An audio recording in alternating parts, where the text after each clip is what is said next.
എല്ലാ സ്റ്റേറ്റിലും ഉണ്ട് കുറേശ്ശെ, അത് ഏറ്റവും കൂടുതൽ ഇവിടെയാണ്. അപ്പോൾ അങ്ങനെ ഞാൻ എന്താ പാർട്ടിയുടെ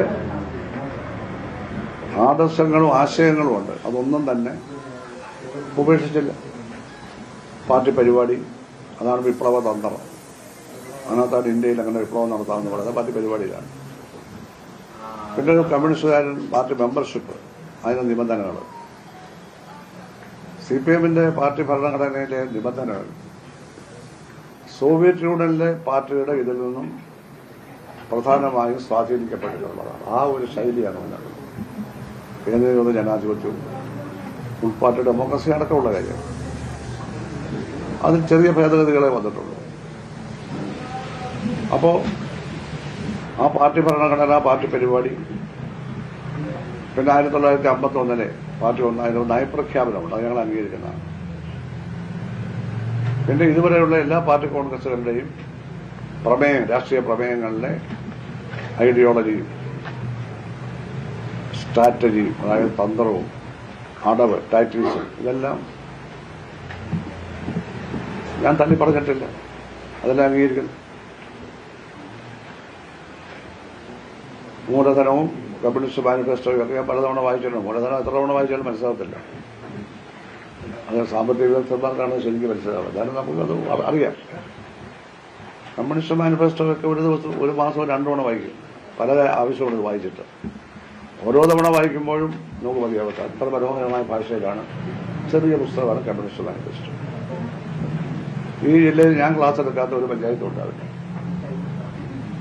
36 വർഷം ഞാൻ പാർട്ടി വിദ്യാഭ്യാസ കമ്മിറ്റിയുടെ ചെയർമാനായിരുന്നു ഈ ജില്ലയിൽ. ഇസ്ലാമിനുള്ള പോളിറ്റ് ബ്യൂറോ മെമ്പർ, ഇവിടെ സെക്രട്ടറി ആയിരുന്നപ്പോൾ വിദ്യാഭ്യാസ കമ്മിറ്റിയുടെ ചെയർമാൻ ഞാനായി മാറ്റിയിട്ടു. മിനിസ്റ്ററൊക്കെ ആയി അതിന്റെ ജോലി തിരക്കും കാര്യമൊക്കെ വന്നപ്പോൾ 2010 ഞാനും കൂടി ഞാൻ പറയണ്ട, വേറെ ആളെ വെക്കാൻ പറഞ്ഞു.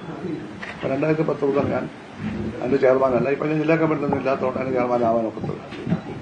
അങ്ങനെ പാർട്ടി എഡ്യൂക്കേഷന് വേണ്ടി ജില്ല മുഴുവൻ ഞാൻ പോയി. അതിനുവേണ്ടി വായിച്ചു, കൂടുതൽ പഠിച്ചു. പാർട്ടിക്കാരായിട്ടുള്ള ആരെങ്കിലും ഇതിനകത്തുണ്ടെങ്കിൽ നിങ്ങളുടെ ക്ലാസ്സുകളിൽ ചിലപ്പോൾ ഞാൻ വന്നു കാണും. അങ്ങനെ പാർട്ടിക്ക് വേണ്ടി ജീവിച്ച ഒരാളാണ്. അങ്ങനെ തന്നെ സിൻസിയറായിട്ട് തന്നെ ചെയ്ത ഒരാളാണ്. അപ്പൊ ആ പാർട്ടിയെ ആക്ഷേപിക്കാനൊന്നും ഞാനില്ല, അതിന്റെ പരിപാടിയെ ആക്ഷേപിക്കാനുമില്ല, അതിന്റെ ഭരണഘടനയെ ആക്ഷേപിക്കാനുമില്ല. അതിന്റെ ഒരു രേഖയെയും സാങ്കേതികമായാലും പാർട്ടി കോൺഗ്രസ് 15 പാർട്ടി കോൺഗ്രസ് ഞാൻ പങ്കെടുത്തിട്ടുണ്ട്. 23 24 പാർട്ടി കോൺഗ്രസ് അല്ലേ ഇതുവരെ കഴിഞ്ഞത്. അതിൽ 9ാം പാർട്ടി കോൺഗ്രസ് മുതൽ ഞാൻ ഡെലിഗേറ്റാണ്. മധുരയിലെ 9ാം പാർട്ടി കോൺഗ്രസ്. 1964 വരെയുള്ള പാർട്ടി കോൺഗ്രസുകൾ ഒന്നാം പാർട്ടിയുടേത് CPM അത് അംഗീകരിക്കുന്നുണ്ട്. അത് നമ്മുടെ ഇവിടെ പാർട്ടി കോൺഗ്രസ്. അത് കഴിഞ്ഞാണ് അടുത്തത്. 7ാം പാർട്ടി കോൺഗ്രസ് മുതലാണ് CPM പാർട്ടി കോൺഗ്രസ് ഉള്ളത്. 7 വരെയുള്ള 6 ചേർത്തിട്ടുണ്ട്. ആ 7 മുതൽ 24 വരെയുള്ള ഈ കാലത്ത് 15 പാർട്ടി കോൺഗ്രസിനും ഡെലിഗേറ്റ് ആയിരുന്നു. അതിൽ 12 പാർട്ടി കോൺഗ്രസും കേരളത്തിന് വേണ്ടി സംസാരിച്ചത് ഞാനാണ്. ഒന്നീ പൊളിറ്റിക്കൽ റെസൊല്യൂഷൻ അല്ലെങ്കിൽ ഓർഗനൈസേഷണൽ റിപ്പോർട്ട് അത് സംസാരിച്ചിട്ടുണ്ട്. അപ്പൊ ഈ തരത്തിലൊക്കെ പാർട്ടിയുടെ ആശയപരമായ സാരാംശം ഉൾക്കൊണ്ട് പ്രവർത്തിക്കുകയും അത് പറയാൻ ശീലിക്കുകയും ചെയ്തു. പറയാനുള്ള വൊക്കാബുലറി ഉള്ളതുകൊണ്ട് അത് പറയുകയും ചെയ്തു. ആ നിലയിൽ വന്നിട്ടുള്ള ഒരാളാണ്. അപ്പോ ഇതിനെതിരായി ഇനിയും ഒന്നും പറയാൻ ആഗ്രഹിക്കുന്നില്ല.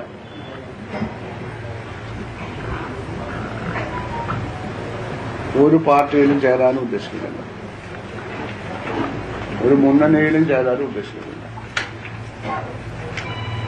ക്ലിയറായ കാര്യമാണ്. വ്യക്തിഗത ആരെയും ഞാൻ നടത്തിയിട്ടില്ല, ഇനി നടത്താൻ ഉദ്ദേശിക്കില്ല. എന്നെ നടത്തുന്നു. എന്റെ അച്ഛനും വരെ വിളിച്ചിട്ടുണ്ട്, അരിച്ചു പറഞ്ഞു. അടുത്ത കാലത്ത് എന്റെ പേര് പോലെ സുധാ കുരൻ എന്ന ഒരാൾ അമ്പലപ്പുഴക്കാരൻ പേരുണ്ട്, സുധാ കുരൻ.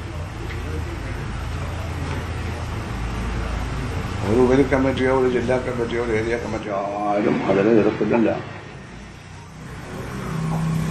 ഒന്നുകിൽ ഒന്നും ശ്രദ്ധിക്കുന്നില്ലയോ. അത് അമ്പലപ്പുഴ ക്ഷേത്രത്തിലേക്ക് ജോലി വാങ്ങിച്ചു കൊടുക്കുന്ന ജില്ലാ കമ്മിറ്റി ഉണ്ടോ. ക്ഷേത്രത്തിൽ നിന്നും കയറ്റാൻ പറ്റിയ ആളല്ല. അയാളുടെ ഭക്ഷണ രീതി അത് പറ്റിയതല്ല. അതാ ഞാൻ പറയുന്നത്. ഇതെവിടെ നടക്കുന്നത്? പൊളിറ്റിക്കൽ ക്രിമിനലുകളെ കൂടെ കൊണ്ട് നടക്കുക, അവരെ ആയുധമാക്കി വ്യക്തിഹത്യ നടത്തുക. അത് ഇന്നാരൊന്നുമില്ല. പാർട്ടിക്കകത്ത് നിൽക്കുന്നവരെയും നടത്തുന്നതുകൊണ്ടാണ് എന്റെ അച്ഛനെ വിളിച്ചത്. എന്റെ അച്ഛനെ ഞാൻ കണ്ടില്ല. ഇത് ആരായിരുന്നു അറിയാമോ? ആയിരക്കണക്കിന് കുട്ടികളെ അക്ഷരം പഠിപ്പിച്ച ആളാണ് അദ്ദേഹം. ഒരു സാധാരണ ചെറുകിട കൃഷിക്കാരൻ. രാവിലെ 7 മണിക്ക് പൂന്താലിയുമായി കിളയ്ക്കാൻ പോകും. ഞങ്ങൾക്ക് കുറച്ച് സ്ഥലമുണ്ട്. ഞങ്ങൾ തന്നെ ജോലിക്കാരെ നോക്കാൻ ഞങ്ങളും കിളച്ചേ പറ്റുപോയി. 8:30 മണിയാകുമ്പോൾ തിരിച്ചു വന്ന് റെഡിയായിട്ട് കൂടിപ്പോണം. അങ്ങനെ അധ്വാനിച്ച് ജീവിച്ച ഞങ്ങളുടെ അച്ഛൻ. അദ്ദേഹം മരിക്കുമ്പോൾ കമ്മ്യൂണിസ്റ്റുകാരനാണ്. ആദ്യകാലത്ത് കോൺഗ്രസ്സുകാരനായിരുന്നു. കോൺഗ്രസിന് നല്ല കാലത്ത് പിന്നെ കമ്മ്യൂണിസ്റ്റുകാരനാണ്. ഭുവനേശ്വരന്റെ സംഭവങ്ങൾ വന്നതോടുകൂടി മൊത്തം ഏതാണ്ട് 2000-ലേറെ ഫാമിലികളുണ്ട് ഞങ്ങളുടേത്. കരുനാഗപ്പള്ളി, കുന്നത്തൂര്, കാർത്തികപ്പള്ളി, മാവേലിക്കര, അതുപോലെ തന്നെ അടൂര്,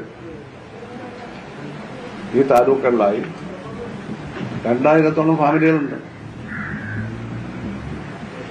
ഇവരെല്ലാം ഉണ്ട്. ഞങ്ങളുടെ ബന്ധുക്കളും സുഹൃത്തുക്കളും ഇവിടെയൊക്കെ ഉണ്ട്. അമ്പലപ്പുഴയുണ്ട്. എന്റെ ഭാര്യയുടെ ബന്ധുക്കളൊക്കെ കൂടുതലായിട്ട് അമ്പലപ്പുഴ ഭാഗത്താണ്. കുട്ടനാട്ടിലുണ്ട്. ആ ബന്ധുബലത്തിന്റെ പേരിൽ ഒന്നും തന്നെ അവർക്കാർക്ക് ഒരു കാര്യം ഞാൻ ചെയ്തു കൊടുത്തിട്ടില്ല. ഒന്നേവരെ ചെയ്തു കൊടുത്തിട്ടില്ല. ആയിരക്കണക്കിന് ചെറുപ്പക്കാർക്ക് ജോലി കൊടുക്കുന്നുണ്ട്. ഇവിടുത്തെ കോപ്പറേറ്റീവ് ഹോസ്പിറ്റലിലെ, ഇവിടുത്തെ എഞ്ചിനീയറിംഗ് കോളേജിലെ, MBA ഇൻസ്റ്റിറ്റ്യൂട്ടിലെ, കടിച്ചൂർപ്പെട്ടിന്റെ സ്റ്റോറുകളിൽ എത്ര പേർക്കാണ് ജോലി കൊടുത്തിട്ടുണ്ട്? എന്റെ വീട്ടിലാർക്കും ഞാൻ കൊടുത്തിട്ടില്ല. ഉന്നത വിദ്യാഭ്യാസം നേടി നിൽക്കുന്ന സ്ത്രീകളൊക്കെ ഉണ്ട് ഞങ്ങളുടെ വീട്ടിൽ. അല്ല, പ്രായമൊക്കെ കഴിഞ്ഞു. അവർക്ക് ആർക്കും കൊടുത്തിട്ടില്ല. അങ്ങനെയുള്ള യാതൊരു ആരോപണവും ആർക്കും ഉന്നയിക്കാനും പറ്റില്ല. അപ്പൊ ഇങ്ങനെയൊക്കെയുള്ള പാർട്ടി ജീവിതം നയിക്കുന്ന ഒരാളെ വ്യക്തിഹത്യ നടത്തുന്നത് എന്തിനാണ്? വ്യക്തിഹത്യയോട്ടൊരു പാർട്ടി നശിക്കുകയല്ലാതെ എവിടെയെങ്കിലും രക്ഷപ്പെട്ടതായി കേട്ടിട്ടുണ്ട്? രാഷ്ട്രീയം കൊണ്ടല്ലേ കമ്മ്യൂണിസ്റ്റ് പാർട്ടിയും. കമ്മ്യൂണിസ്റ്റ് പാർട്ടിയുടെ ഏക ആയുധം രാഷ്ട്രീയമാണ്. അത് വർഗസമര സിദ്ധാന്തത്തിൽ അധിഷ്ഠിതമായ രാഷ്ട്രീയമാണ്. അത് ആ പുസ്തകമൊക്കെ വായിച്ചു നോക്കണ്ടേ? വായിച്ചു നോക്കിയാലേ മനസ്സിലാവും. കൂടുതൽ വാർത്തകൾക്ക് News 18 Keralam YouTube channel subscribe ചെയ്യുക.